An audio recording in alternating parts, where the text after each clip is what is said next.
Vamos a ver. ¿Quién rompe el hielo? Que siempre cuesta un poco. Chan. Chan. Nadie. Bueno, pues mientras se anima... Yo tampoco la haría. Pues podemos empezar hablando de cuáles eran los retos de esta producción en cuanto al tono narrativo, a elegir y también en cuanto a recreación de la época.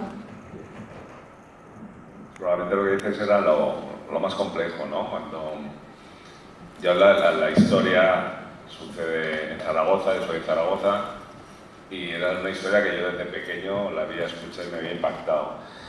Y sí que antes de escribir el guión estuvimos como 6 o 8 meses documentándonos, hablando pues con periodistas que habían llevado el caso, con la policía, tanto el Grupo Omega de Barcelona como el Grupo 2 de Zaragoza, que eran los que habían llevado también toda la investigación y la liberación de Kini, con familiares.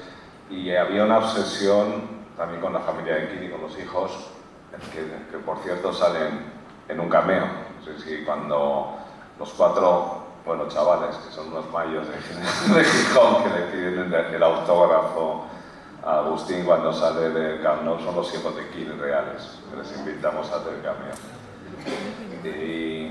Y claro, nuestra obsesión de todo el equipo, y mía también con los actores desde los primeros ensayos, era respetar la realidad, ¿no? del secuestro. Por mucho que os sorprenda, os garantizo que el 90% de las cosas que habéis visto que hicieron, estas llamadas locas, esta forma de seleccionar al secuestrador, es real 100%.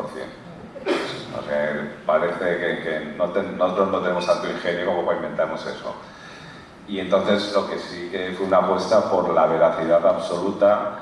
Y como yo había pisado esas calles y esa historia me la conocía, tanto con todo el equipo, de fotos del gran Andreu Ortol, que está por allí, como el vestuario, la ambientación, era que yo me creyera la época que había vivido, porque sabía que si yo me la creía, el público iba a vivir y a revivir la época. También desde el punto de vista de la supervisión musical que ha hecho Juanjo Javier, era grabar y revivir la época y que pudiéramos estar en el año 81, que era donde se volvía esto, ¿no? Y de cara al tono, pues los primeros ensayos eran, y siempre hemos ensayado desde el drama, desde el conflicto.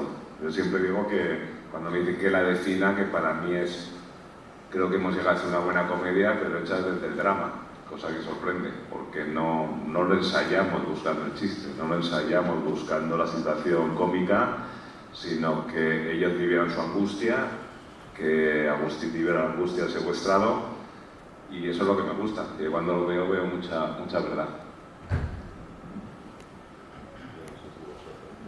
¿Qué va, David?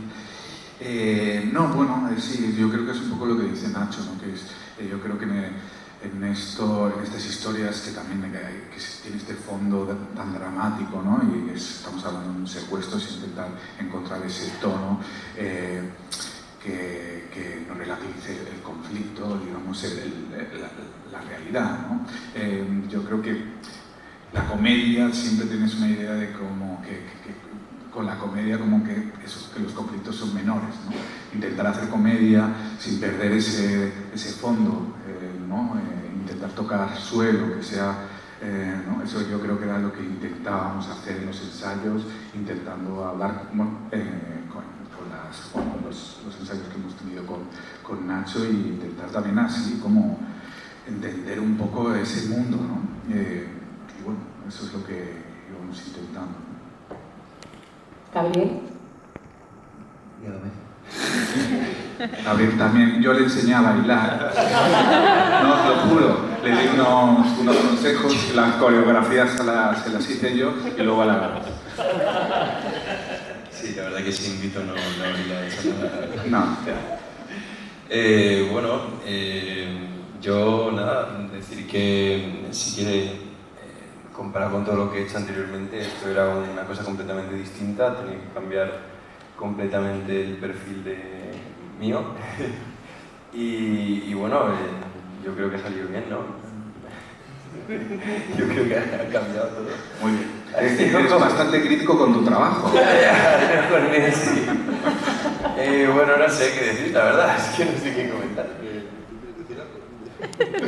Con respecto a lo que has dicho, bueno, creo que es interesante, ¿no? El contrapunto a lo mejor de los secuestradores con la angustia de Kini, y creo que eso es lo que le ha dado también cierta comicidad y bueno, ya habéis visto, ¿no? El trato que tiene el personaje de Vito, que lo cuida como si fuera su hijo, y es como ilógico, ¿no? Que de repente a un secuestrado lo trates así.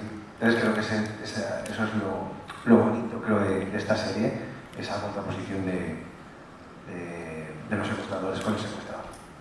Me parece interesante. Tenemos una pregunta ahí al fondo. Hola, muchas gracias por vuestro trabajo, porque me ha gustado mucho. Y yo quería preguntar, ¿cuál ha sido el mayor reto de interpretar a Kini?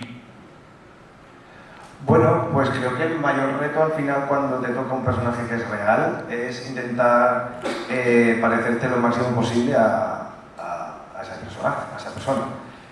Pero para mí, más que reto, ha sido bonito y agradable el conocer cómo era Enrique Castro. Yo no conocía el caso, entonces tuve que hacer una investigación, una pesquisa de vídeos, material que me dio el director también, de entrevistas que había con Mercedes Milá, creo que no, o sea, había con Mercedes Milá. Entonces ver cómo era él, cómo era su bondad, cómo era el bonito, ya simplemente hablando en entrevistas y en la calle, pues me pareció muy interesante y ese fue el reto máximo. Bueno, y luego aparte, pues también intentar, disculpad sea alguien de Asturias, pero intenta hacer el acento lo mejor posible. Si esto es mañana. Sí, tenemos otra pregunta allí, ¿no? Felicidades, porque yo venía pensando que iba a haber otra cosa, pero la verdad es que me voy sorprendida. Yo en aquella época era una niña y no sabía ni a lo que venía a ver, ¿no? Recuerdo, y viendo la película, empiezo a recordar cosas y la verdad que te metes en la época y es que es tan realista que parece que estaba ahí. Porque había mucha información en la radio, la televisión, y bueno, tiene mucho humor, es una comedia, pero es lo que pasaba entonces, o sea que lo he visto que muchas gracias.